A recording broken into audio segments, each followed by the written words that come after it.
പാവിത്രത്തിന്റെ ഒരു അപ്കമിങ് എപ്പിസോഡിലേക്ക് എല്ലാവർക്കും സ്വാഗതം.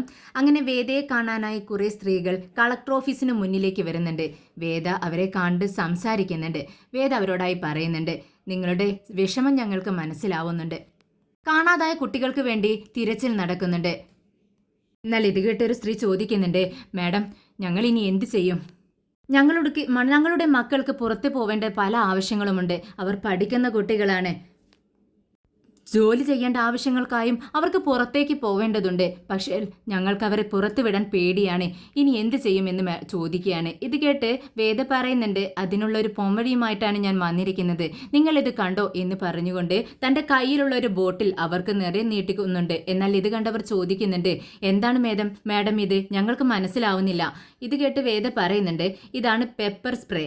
ഇത് നിങ്ങളുടെ മക്കളുടെ കയ്യിൽ എപ്പോഴും സൂക്ഷിക്കാൻ വേണ്ടി കൊടുക്കുക. പുറത്തു പോകുമ്പോൾ ഇത് കയ്യിൽ വെക്കാൻ മറക്കരുത്. നമ്മളെ ഉപദ്രവിക്കാനായി വരുന്നവരുടെ നേരെ ഈ സ്പ്രേ ഉപയോഗിക്കണം. എന്നാൽ കേട്ടു നിൽക്കുന്നൊരു സ്ത്രീ ചോദിക്കുന്നുണ്ട്, ഇതിന് എത്ര രൂപയാണ് മാഡം? ഇത് കേട്ടതും വേദ പറയുന്നുണ്ട്, ഇതിന് ക്യാഷ് ഒന്നും വേണ്ട, എൻ്റെ സ്വന്തം ചെലവിൽ തന്നെയാണ് നിങ്ങൾക്കിത് ഞാൻ വാങ്ങിച്ചു തരുന്നത്. ഇത് നിങ്ങളുടെ മക്കൾക്കും സ്കൂളിൽ പോകുന്ന കുട്ടികൾക്കും എല്ലാവർക്കും തന്നെ വിതരണം ചെയ്യണം. ഇത് കേട്ടതും അവർക്ക് എല്ലാവർക്കും സന്തോഷമാവുന്നുണ്ട്. ഒരുപാട് നന്ദിയുണ്ടെന്ന് പറയുന്നു. ഇത് കേട്ടതും വേദ പറയുന്നുണ്ട്, ഇത് ഞാൻ നിങ്ങൾക്ക് തരുന്നു, പക്ഷേ ഇത് നിങ്ങളെ ഉപദ്രവിക്കാൻ വരുന്നവർക്ക് നേരെ മാത്രമേ ഉപയോഗിക്കാവൂ. അല്ലാത്ത പക്ഷം നിങ്ങൾ വഴക്കിടുന്ന സമയത്ത് ഇത് ഉപയോഗിച്ചു കഴിഞ്ഞാൽ അതിനെതിരെ നിയമം നടപടി സ്വീകരിച്ചിരിക്കും. അങ്ങനെ വേദ തൻ്റെ കയ്യിലുള്ള ഈ പേപ്പർ സ്പ്രേ എല്ലാവർക്കും വിതരണം ചെയ്യുവാണ്. എന്നാൽ ഇതെല്ലാം ടി വിയിൽ നമ്മുടെ നന്ദിനിയും ശ്രീജയും ഇരുന്ന് കാണുന്നുണ്ട്. ഇവർ ടി വിയിലേക്ക് ഇങ്ങനെ നോക്കിയിരിക്കുന്നതും കണ്ട് കമലാമ്മ അങ്ങോട്ടേക്ക് വരുന്നുണ്ട്. കമലാമ്മ ചോദിക്കുന്നുണ്ട്, എന്താ ശ്രീജ, ടി വിയിൽ വല്ല സിനിമയും കാണുവാണോ നിങ്ങളെന്ന് ചോദിക്കുകയാണ്. ഇല്ല അമ്മേ, അമ്മ ഇവിടെ ഇരിക്കേ, അമ്മ കണ്ടോ നമ്മുടെ വേദ എല്ലാവർക്കും പേപ്പർ സ്പ്രേ ഫ്രീ ആയി കൊടുക്കുന്നു അമ്മേ. എന്നാൽ ഇത് കേട്ടതും നന്ദിനി ചോദിക്കുന്നുണ്ട്, അല്ല ചേച്ചി, എന്താണ് ഈ പെപ്പർ സ്പ്രേ എന്ന് പറഞ്ഞാൽ? എനിക്ക് മനസ്സിലായില്ല. ഇത് കേട്ടത് ശ്രീജ പറയുന്നുണ്ട്, നന്ദിനി, പെപ്പർ സ്പ്രേ എന്ന് പറഞ്ഞാൽ അത് ഒരു ബോട്ടിൽ വളരെ എരിവുള്ള മുളക് പൊടി അതിൽ ഉണ്ടായിരിക്കും. അത് ഒരു സ്പ്രേ പോലെയാണ് ഇരിക്കുന്നത്. നമ്മളെ എതിർക്കാൻ വരുന്നവർക്ക് നേരെ അതൊരു ആയുധമായി നമുക്ക് ഉപയോഗിക്കാം. എന്താ നന്ദിനി, ശ്രീജൻ ഈ പറയുന്നത് ആയുധമായി ഉപയോഗിക്കാമെന്നോ എന്നിങ്ങനെ കമലാമ്മ ചോദിക്കുന്നുണ്ട്. അപ്പോൾ ശ്രീജ പറയുന്നുണ്ട്, അതെ അമ്മേ, ഇതൊരു സ്പ്രേ ബോട്ടിലാണ് ഇരിക്കുന്നത്. അത് നമ്മളെ ഉപദ്രവിക്കാൻ വരുന്നവരുടെ നേരെ ഉപയോഗിച്ച് മുഖത്തേക്ക് സ്പ്രേ ചെയ്ത് കഴിഞ്ഞാലുണ്ടല്ലോ, പിന്നീട് ഇത് അവരുടെ മുഖത്തും ചെവിയിലും കണ്ണിലുമൊക്കെ ആയിക്കഴിഞ്ഞാൽ തീ പിടിച്ചതുപോലെ ആയിരിക്കും എന്ന് പറയുമ്പോൾ നന്ദിനി ചോദിക്കുന്നുണ്ട്, എല്ലാ ചേച്ചിക്ക് ഇതൊക്കെ എങ്ങനെ അറിയാം? ചേച്ചിക്ക് ഇതിന് എക്സ്പീരിയൻസ് വല്ലതും ഉണ്ടോ എന്ന് ചോദിക്കുകയാണ്. ഇത് കേട്ടത് ശ്രീജയ്ക്ക് ദേഷ്യം വരുന്നുണ്ട്. ശ്രീജ പറയുന്നുണ്ട്, ഇത് എക്സ്പീരിയൻസ് ചെയ്യേണ്ട ആവശ്യമൊന്നുമില്ല നന്ദിനി, കേട്ടറിഞ്ഞ അറിവാണ്. എനിക്ക് എൻ്റെ ചേട്ടനും നന്നായി പറഞ്ഞു തന്നിട്ടുണ്ട്, വിശ്വേട്ടൻ എന്ന് പറയുന്നു. അത് കേട്ടത് കമലാമ്മ ചോദിക്കുന്നുണ്ട്, എന്താ ശ്രീജ നീ പറഞ്ഞത്? വിശ്വത്തിന് ഇതിനെക്കുറിച്ചൊക്കെ അറിയാവോ? അതെ അമ്മേ, വിശ്വേട്ടൻ എനിക്ക് പറഞ്ഞ് മനസ്സിലാക്കി തന്നിട്ടുണ്ടെന്ന് പറയുന്നു.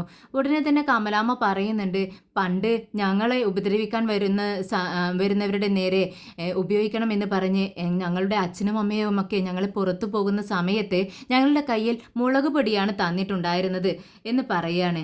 ഇപ്പോൾ ഇതെല്ലാം ബോട്ടിലും നിറച്ച് തുടങ്ങിയോ ശ്രീജ എന്ന് ചോദിക്കുമ്പോൾ ശ്രീജ പറയുന്നുണ്ട്, അമ്മേ, ഇതെല്ലാം പുതിയ യുഗമല്ലേ, എല്ലാം മോഡേൺ ആയിട്ട് വന്നിരിക്കുകയല്ലേ അമ്മേ. ഈ പെപ്പർ സ്പ്രേ എന്ന് പറയുന്നത് ഒരാളുടെ മുഖത്തേക്ക് സ്പ്രേ ചെയ്ത് കഴിഞ്ഞാലുണ്ടല്ലോ ഒട്ടും മിസ്സാവത്തില്ല. മുളക് പൊടിയാവുമ്പോൾ മിസ്സാവെങ്കിലും ചെയ്യും. ഇത് കണ്ണിലും മൂക്കിലും എല്ലാം ആവും, നന്നായി എരിയും ചെയ്യും, തീ പിടിച്ച പോലെ അമ്മേ എന്നിങ്ങനെ വീണ്ടും പറയുന്നുണ്ട്. ഇത് കമലാമ്മക്ക് അത്ഭുതമായി തോന്നുകയാണ്. എന്താ നന്ദിനി, എന്തായാലും വേദ എന്ത് ചെയ്താലും നമുക്കെന്താ, നീ ആ ന്യൂസ് എന്തെങ്കിലുമൊക്കെ ഒന്ന് വെച്ചേ, ഞാൻ അതൊന്ന് കാണട്ടെ എന്ന് പറയുകയാണ് കമലാമ്മ. ഇതേ സമയം വിക്രം വേദയെയും സുഡറിനെയും കരാട്ടെ പഠിപ്പിക്കാനായി വരുന്നുണ്ട്. പഠിപ്പിക്കുന്നതിനിടയിൽ സുഡറിന് വളരെ ക്ഷീണം തോന്നുന്നുണ്ട്. ഇത് കണ്ട് വിക്രം ചോദിക്കുന്നുണ്ട്, എന്ത് പറ്റി മോളെ, നീ പ്രാക്ടീസ് ചെയ്യുന്നില്ലേ? എന്താ ചേച്ചി, ഇവളെ കൊണ്ട് പ്രാക്ടീസ് ഒന്നും ചെയ്യിപ്പിക്കുന്നില്ലേ എന്നിങ്ങനെ ചേച്ചിയെ നോക്കിയിട്ട് ചോദിക്കുന്നുണ്ട് വിക്രം. ഉണ്ട് വിക്രം, പ്രാക്ടീസ് ഒക്കെ ചെയ്യാറുണ്ട്. എന്ത് പറ്റിയെന്ന് അറിയില്ല എന്ന് വിജിയും പറയുന്നു. ഉടനെ വിക്രം പറയുന്നുണ്ട്, ശരി എങ്കിൽ കുറച്ച് നേരം റെസ്റ്റ് എടുക്ക്, കുറച്ച് ജ്യൂസസ് ഒക്കെ കുടിച്ച് ഒന്ന് റെസ്റ്റ് എടുക്കുന്ന സമയത്ത് കുറച്ച് ആക്റ്റീവ് ആവും എന്ന് പറയുന്നു. അങ്ങനെ വേദയും സുഡറും അങ്ങ് അകത്തേക്ക് കയറിയിരിക്കും, സിറ്റൗട്ടിലേക്ക് കയറിയിരിക്കുകയാണ്. അപ്പോഴേക്കും അവർക്കുള്ള ജ്യൂസുമായി ഒരു സ്ത്രീ, അവിടുത്തെ ജോലിക്കാരി വരുന്നുണ്ട്. അങ്ങനെ വിക്രമിനും മോൾക്കും വേദയ്ക്കും ഒക്കെ ജ്യൂസ് കൊടുക്കുകയാണ്. അങ്ങനെ കുടിച്ചുകൊണ്ടിരിക്കുന്ന സമയത്താണ് വേദയുടെ ഫോൺ റിങ് ചെയ്യുന്നത്. പെട്ടെന്ന് വേദ ഫോൺ എടുത്ത് സംസാരിക്കുന്നതിനിടയിൽ വിക്രമിനെ നോക്കുന്നുണ്ട്, പുഞ്ചിരിക്കുന്നുണ്ട്. വിക്രമിനത് കാണുന്നുണ്ട്, പക്ഷെ വിക്രമിനത് വിശ്വസിക്കാൻ കഴിയുന്നില്ല. പെട്ടെന്ന് വിക്രം തിരിഞ്ഞു നോക്കുന്നുണ്ട്. വീണ്ടും വേദ ഫോൺ കട്ട് ചെയ്തതും വിക്രമിനെ തന്നെ നോക്കിക്കൊണ്ട് പുഞ്ചിരിച്ചുകൊണ്ടിരിക്കുകയാണ്. ഇത് കണ്ടെന്ന് സുഡറിനോട് വിക്രം ചോദിക്കുന്നുണ്ട്, എന്ത് പറ്റി മോളെ? നമ്മുടെ കളക്ടർ മാഡം എന്നെ നോക്കി ചിരിക്കുന്നത് പോലെ എനിക്ക് തോന്നുന്നു. ഇത് കേട്ടതും വേദ പറയുന്നുണ്ട്, അത് തോന്നുന്നതല്ല, ഞാൻ ചിരിക്കുന്നത് തന്നെയാണ്. എനിക്ക് ഒരുപാട് സന്തോഷമായി. ഞാൻ നിങ്ങളോട് താങ്ക്സ് പറയുകയാണ്. ഞാൻ നിങ്ങളോട് കടപ്പെട്ടിരിക്കുന്നു എന്ന് പറയുന്നു. ഇത് കേട്ടതും വിക്രമിന് അത്ഭുതമായി തോന്നുന്നു. എന്നോട് താങ്ക്സ് പറയുന്നു? എന്തിന്? അതിൻ്റെ ആവശ്യം എന്താണ്? എനിക്കൊന്നും മനസ്സിലാവുന്നില്ലല്ലോ എന്ന് വിക്രം പറയുന്നുണ്ട്. ഉടനെ വേദ പറയുന്നുണ്ട്, അത് നിനക്കെല്ലാം ഒരു തമാശയാണല്ലോ, നീയൊന്നും സീരിയസ് ആയിട്ട് എടുക്കാറില്ല.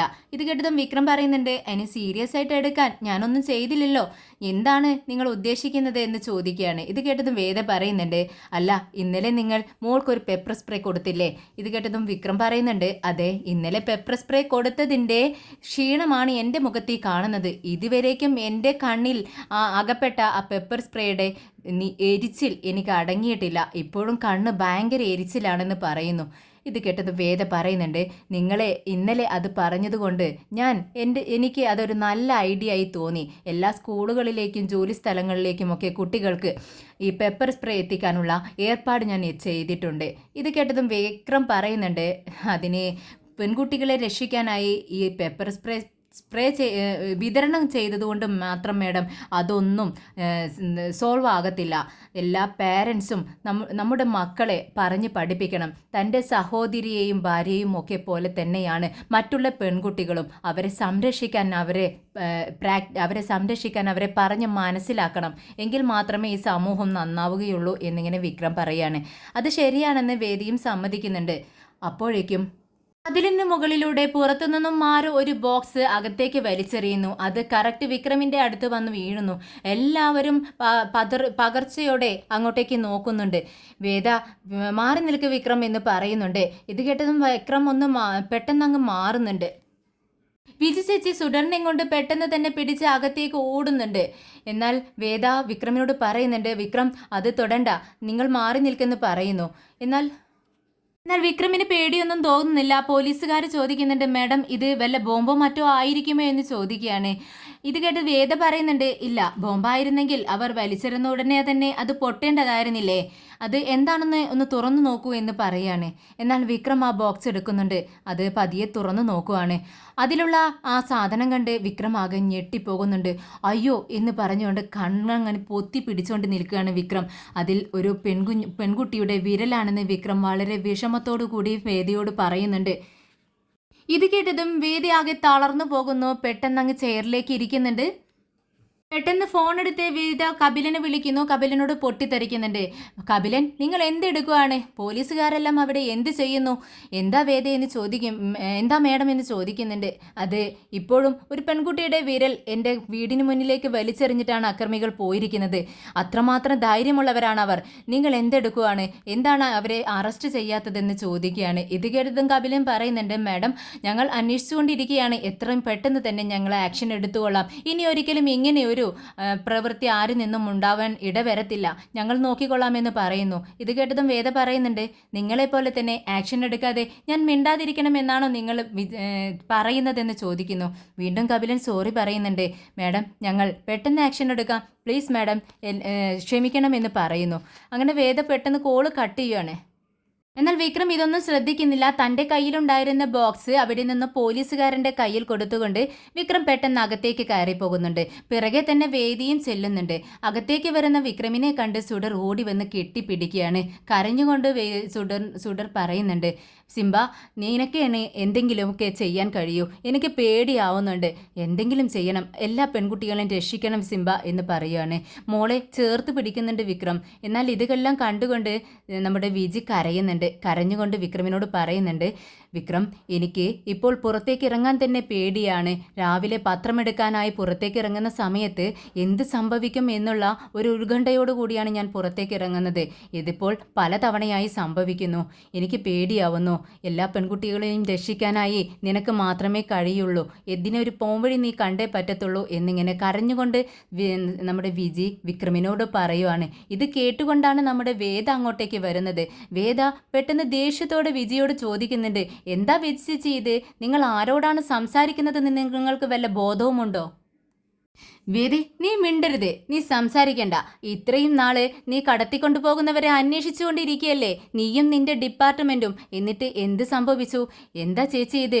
ഞാൻ പറയട്ടെ എന്ന് പറയുമ്പോഴേക്കും വീണ്ടും വിജി സമ്മതിക്കുന്നില്ല വേദയെ സംസാരിക്കാനായി. വേണ്ട വേദേ, നീ സംസാരിക്കണ്ട, നിർത്ത്. കാണാതായ പെൺകുട്ടികളുടെ പാരൻസ് എല്ലാവരും ഇവിടെ വന്ന് കരഞ്ഞു പോകുന്നത് എൻ്റെ കണ്ണിൽ നിന്നും മായുന്നില്ല വേദേ. ദേ, ആ പെൺകുട്ടികളുടെ എല്ലാം വിരലുകൾ അവർ കട്ട് ചെയ്ത് നമ്മുടെ വീടിന് മുന്നിൽ കൊണ്ടുവന്നിടുന്നു. എനിക്ക് കണ്ട് സഹിക്കാൻ കഴിയുന്നില്ല. നിന്റെ ഡിപ്പാർട്ട്മെന്റിന് എന്ത് ചെയ്യാൻ കഴിഞ്ഞു? ആരെങ്കിലും കണ്ടുപിടിക്കാൻ കഴിഞ്ഞോ? എന്താ ചേച്ചി ഇത്? നിങ്ങൾ എന്താണ് ഇങ്ങനെയൊക്കെ സംസാരിക്കുന്നത്? കപിലിനും ടീമും അതെല്ലാം അന്വേഷിച്ചു കൊണ്ടിരിക്കുന്നുണ്ട് എന്ന് പറയുമ്പോഴേക്കും വിജി പറയുന്നുണ്ട്, വേണ്ട വേദേ, ഇനി നിങ്ങൾക്ക് ഇതിൽ ഒന്നും ചെയ്യാൻ കഴിയില്ലെന്ന് എനിക്ക് മനസ്സിലായി. ഇതിൽ എന്തെങ്കിലും ചെയ്യാൻ കഴിയുന്നത് നമ്മുടെ വിക്രമിന് മാത്രമാണ്. വിക്രമിന് ഇതിൽ എന്തെങ്കിലും ചെയ്യാൻ കഴിയുമെന്ന് എനിക്ക് ഉറപ്പുണ്ട്. വേദ, ചില വിഷയങ്ങളിൽ മുള്ളുകൊണ്ട് മുള്ളിനെ മാത്രമേ എടുക്കാൻ കഴിയത്തുള്ളൂ. എന്താന്ന് വെച്ചാൽ നമ്മുടെ വിക്രം ഇവരുമായെല്ലാം ഇടപഴകിയിട്ടുള്ള ആളാണ്. ക്രിമിനൽ എന്ത് ചിന്തിക്കും, എപ്പോൾ എന്ത് ചിന്തിക്കും, എങ്ങനെ പ്രവർത്തിക്കും എന്നൊക്കെ അറിയാവുന്ന ആളാണ് നമ്മുടെ വിക്രം. അതുകൊണ്ട് തന്നെ അവനക്ക് ഇതിൽ എന്തെങ്കിലുമൊക്കെ ചെയ്യാൻ കഴിയും. ഈ ക്രിമിനൽസിനെ പിടിക്കാൻ ഇവനക്ക് കഴിയുമെന്നാണ് എനിക്ക് തോന്നുന്നത്. വിജി പെട്ടെന്ന് തൻ്റെ 2 കൈകളും കൂപ്പിക്കൊണ്ട് വിക്രമിനെ നോക്കിക്കൊണ്ട് പറയുന്നുണ്ട്, വിക്രം പ്ലീസ്, ഞാൻ കാണാതായ എല്ലാ പെൺകുട്ടികൾക്കും വേണ്ടി ഞാൻ നിന്നോട് കെഞ്ചുന്നു. നീ എന്തെങ്കിലും ചെയ്യണം. അവരെ കൊണ്ടുപോയവരെ കണ്ടെത്തണം, അവരെ ശിക്ഷിക്കണം എന്ന് പറഞ്ഞുകൊണ്ട് വിജി 2 കൈകൾ കൂപ്പിക്കൊണ്ട് കെഞ്ചുന്നുണ്ട് വിക്രമിനോട്. അത് കണ്ട് വിക്രം ആകെ തരിച്ചു നിൽക്കുകയാണ്.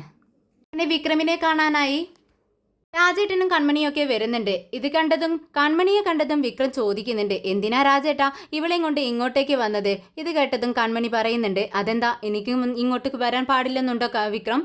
എന്താ, വേദയുള്ള സ്ഥലത്തേക്ക് എനിക്ക് വരാൻ പാടില്ലേ എന്നൊക്കെ ചോദിക്കുകയാണ്. ഇത് കേട്ടതും വിക്രം പറയുന്നുണ്ട്, അല്ല, വേദ ഉള്ള സ്ഥലം, വേദ പറഞ്ഞയച്ച ചെയ്യേണ്ട സ്ഥലം ഇന്നൊന്നും എനിക്കില്ല. ഞാൻ എൻ്റെ പേഴ്സണൽ കാര്യങ്ങളിൽ ആരും തന്നെ ഇടപെടുന്നത് എനിക്കിഷ്ടമല്ല. ഇത് കേട്ടതും കൺമണി പറയുന്നുണ്ട്, വേദ എന്തെങ്കിലും ഒരു കുടുക്കിനായി നിന്നെ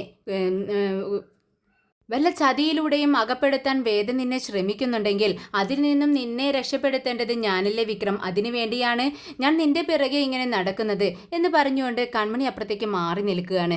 അപ്പോഴേക്കും അവിടെ പരിസരത്ത് വിക്രമിനെ അറിയാവുന്ന എല്ലാ ക്രിമിനൽസിനെയും വിക്രം അങ്ങോട്ടേക്ക് വിളിച്ചു വരുത്തിയിരിക്കുകയാണ്.